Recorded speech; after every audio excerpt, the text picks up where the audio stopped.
Hey everyone, this is Siddhant and welcome to a brand new episode of Let's Do Shots.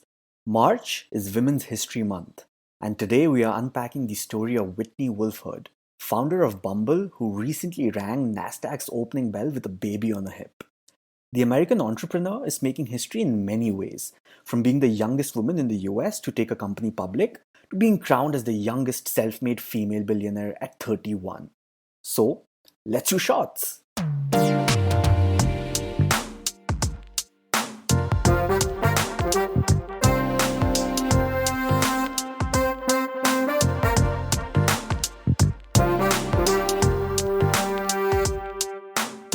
The origin story of Bumble intertwines with that of its greatest rival, Tinder. Shortly after graduating in 2012, Whitney met Justin Mateen and Sean Rad in California. They formed a small team and launched Tinder in late 2012. Whitney served as the vice president of marketing at Tinder, and one of her earliest marketing gimmicks included traveling to her university and distributing paper flyers that read, "Find out who likes you on campus." She crashed student meetings and parties and encouraged students to sign up for the dating app. She and Justin eventually became a couple. However, things took an ugly turn in 2014. She had to quit the team due to sexual harassment from her ex boss and now ex boyfriend, and for being wrongly stripped of her co founder title.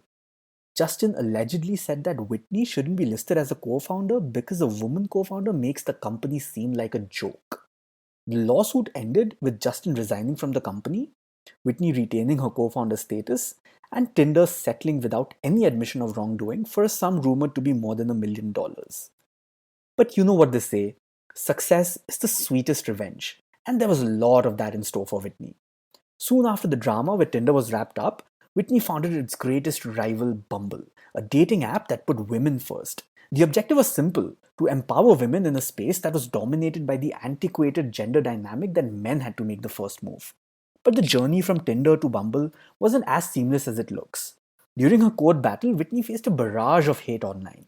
Things got really intense when she started receiving death threats, and she was eventually compelled to deactivate her Twitter account.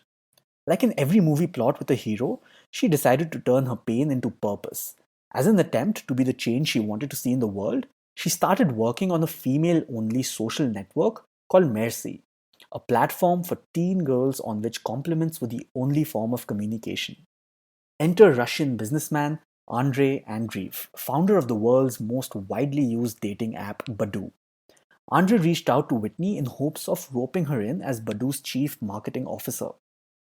She declined his offer, but the two of them got talking. Andre consistently nudged her towards working on another dating app. Now, she didn't want to get into the online dating space again, but she always wanted to have a scenario where the guy didn't have her number, but she had his. This was the Eureka moment. What if women make the first move? It'd be symbolic of a Sadie Hawkins dance in which girls ask first. What if they could hardwire that into a product? Turns out they can, and they did. Andre made an investment of about $10 million and took 79% of the company. She became the founder, the CEO, and a 20% owner while tapping into Badoo's infrastructure and Andre's expertise. Bumble finally launched in December 2014, and women were more than ready for this.